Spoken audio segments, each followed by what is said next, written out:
So there's this tradition in Africa, I don't know where you come from, but when someone passes on and we're eulogizing them, we tend to say the good parts and leave out the bad parts. And even if they were not a good person and there was nothing good to say, we make up the good stuff. It's the same even with politicians. A politician will run a country down to the ground. And then when they leave power, when they're leaving office, we're finding really fantastic things to say. Well, this was not happening in Ghana. Let me tell you something. During the last address to the nation by President Nana Akuffo Addo, those members of parliament said, we will tell you exactly what your record is. And this is exactly what they had to say. That the people of Ghana have already given their verdict on the true state of the nation.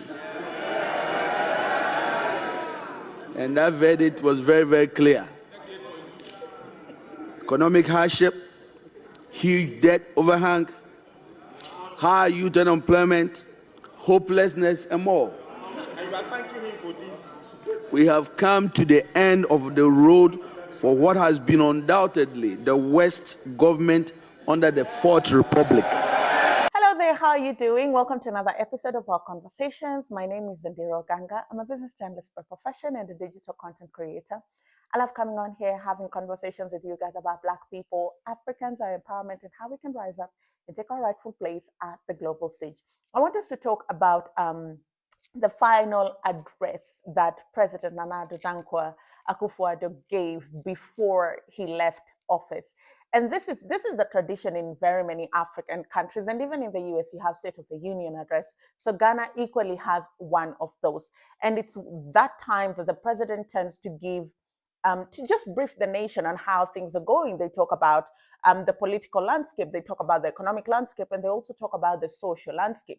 They talk about some of the things that they've been able to achieve economically, the challenges that the country is going through, and what solutions that they're trying to come up with. Of course, the final one is going to be a little bit different because they're going to talk about their legacy and what they think they've achieved. And President Nana Akuffo Addo did exactly that. He spoke about how his tenure has been in office. He spoke about the challenges, though he was very skeptical in talking about them in something like doomsor. He was keen to say doomsor for our international audience is power outages. He said that this is a problem that he inherited from the previous administration, and he has worked very hard to try and solve it, right?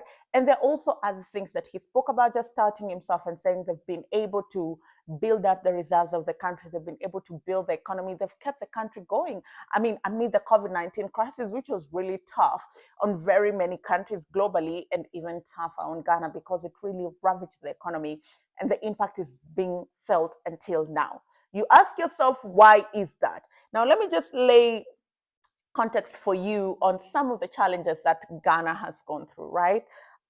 Inflation peaked at 54%. The currency lost nearly 60% of its value to the dollar. The price of fuel doubled. The price of transport doubled and nearly tripled depending on who you are and where you're going and how long your journey is. The cost of food doubled, in some extents tripled. And it was just a situation where people were really struggling to make ends meet. Mark you, living wages did not increase. And on top of that, people were having to contend with a default of debt. And the people who were most affected were pensioners, because this is their lifetime investment that has just been washed into the ocean and they have no way of recouping any of it. And this is because their debt to GDP hit a really high level that they could no longer sustain their debt. So the kind of money that they were raising locally was not enough to continue sustaining and servicing their debt while running the economy. And that is when everything just came to a standstill.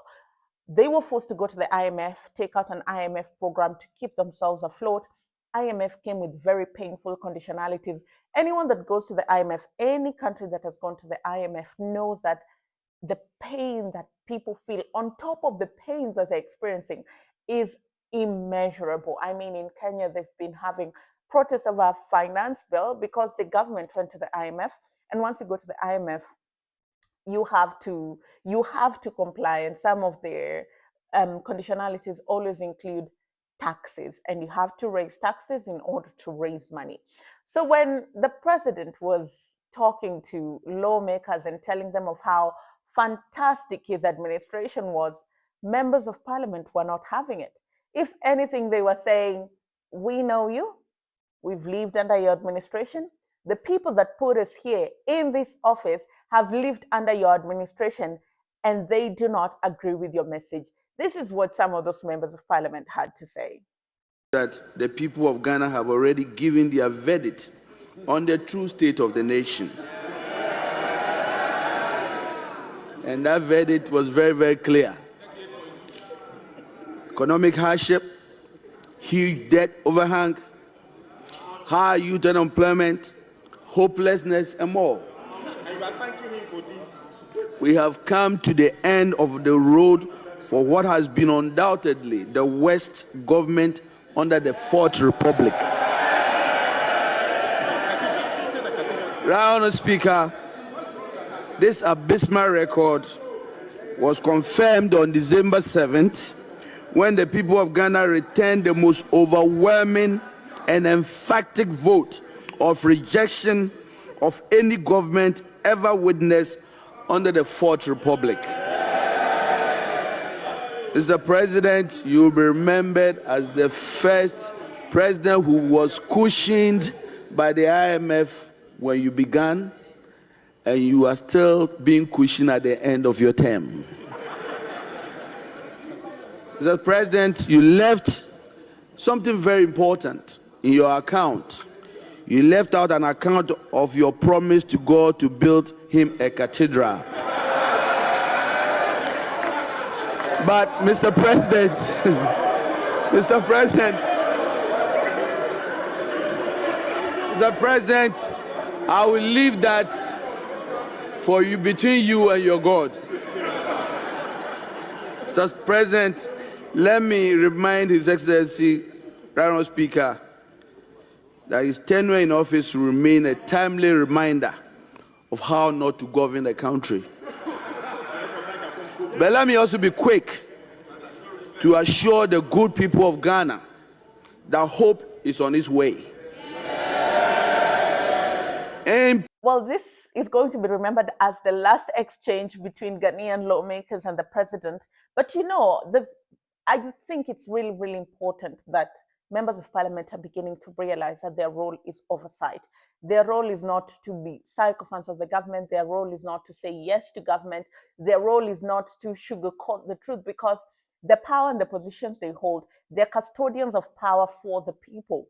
And the people have gone through a really tough 4 years. The first term can be excused, right? But the second term was really, really tough. For those in the country, every income bracket felt it, right? So it's really good. And we hope that that oversight will extend into the next administration. Of course, they're just one seat shy of having a supermajority, but this is the hope that these members of parliament are not going to be loyal to a party, are not going to be loyal to an individual. They're going to be loyal to the country, they're going to be loyal to the constitution, and they're going to be loyal to the Ghanaians who put them in power. Let me know what you think about this conversation. Let me know what you think about